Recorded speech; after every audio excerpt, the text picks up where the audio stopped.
We're here today at the LA Auto Show for the launch of the Fisker Ocean. This is one of the most exciting SUVs to come along in a long time, and of course it is fully electric.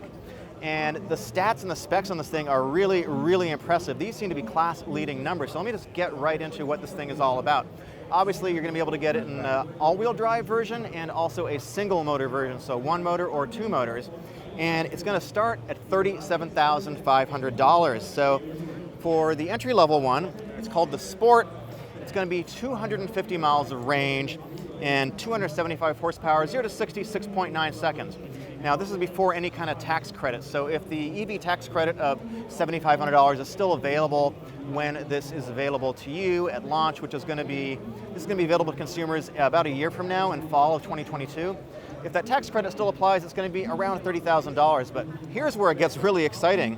The mid-level model called the Ultra, $50,000 and 340 miles of range. That is absolutely class-leading, especially at this price point. I can't think of anybody else that is doing that kind of range at this price point, and it's really fast. 540 horsepower, 0 to 60 in 3.9 seconds, and then you can move up to their higher model, the top level model, which is the Extreme. I like the sound of that. That's $69,000, 350 miles of range, dual motors, 550 horsepower. It's a little bit faster to 60, 0 to 60 in 3.6 seconds. And what they're really focusing on is affordability with this vehicle. So one way that they're doing that to bring the price down so low is they are using a skateboard design like some other manufacturers are. So you've got the batteries kind of down low in the vehicle, and then you put the chassis, or rather the cabin on top of it. So on the skateboard, the bottom part, the skateboard itself is aluminum, and that's where the batteries are going to be.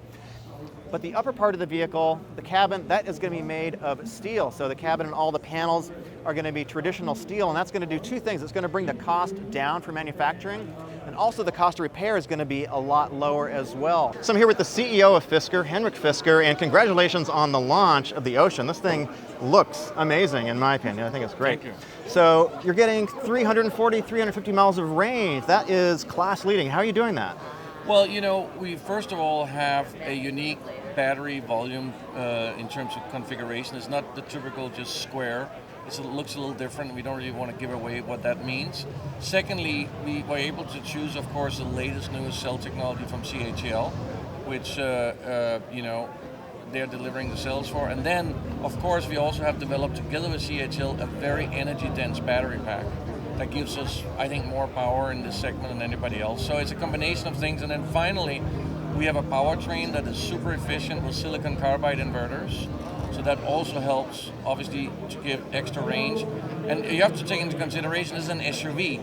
So we're not getting this range from aerodynamics, even though it's pretty good for an SUV. But obviously, if we would have done a fastback or something, we could have done even more aerodynamics. So it's actually quite an impressive range for an SUV. Right, and this is a dual motor setup, right? Dual or single motor? The base version is single, but the two other versions have dual motor, torque vectoring, and silicon carbide inverters. Right, so what was your thinking behind partnering with Magnus Steyr to manufacture this in Austria? So the reason was that, you know, for me, it's about delivering a high-quality product. It's not about I need to learn how to manufacture something. Maybe we'll do that later, but as a startup, it's a big task to both develop a car and manufacture it, and we want to make sure we have high-quality vehicles on time and super fast ramp-up. So we want to make already, in our first year of production, 40 to 50,000 vehicles, and after that going over 100,000 vehicles. So that is something that I think only a contract manufacturer can do, like Magna, which obviously has a long time to do that. In terms of charging this, it is going to be pretty quick. They're talking about 0 to 80% in 30 minutes and 0 to 100% in just 60 minutes. And they're able to do that because it's going to have a 250 kilowatt charge rate, which is very, very high actually. Mustang Mach-e, for example, is 150, so this is considerably higher. This is sort of pushing into Tesla territory of charge speed.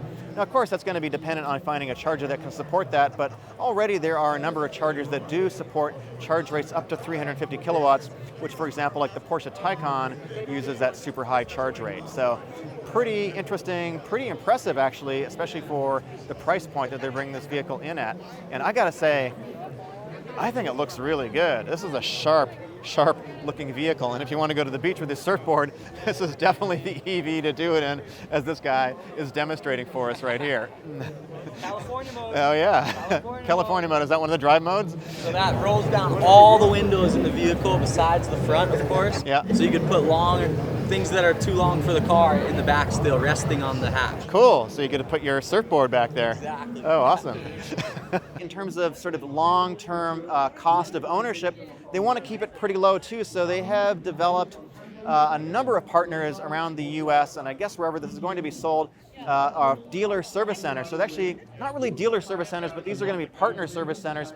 So you're going to be able to service this in all different parts of the country and not have to go to a harmonized service center like you would with a traditional manufacturer. So that seems to be a pretty interesting advantage.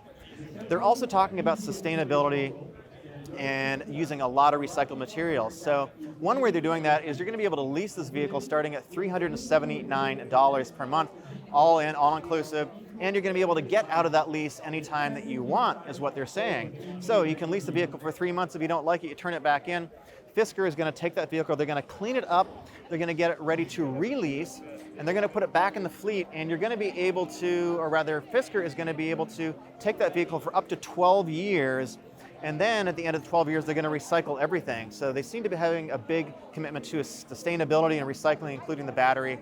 So that seems like another sort of industry first, is keeping a vehicle for 12 years. I don't know how many of them are going to make the 12 years, but presumably some good percentage. The EVs that are being debuted this week. See you soon.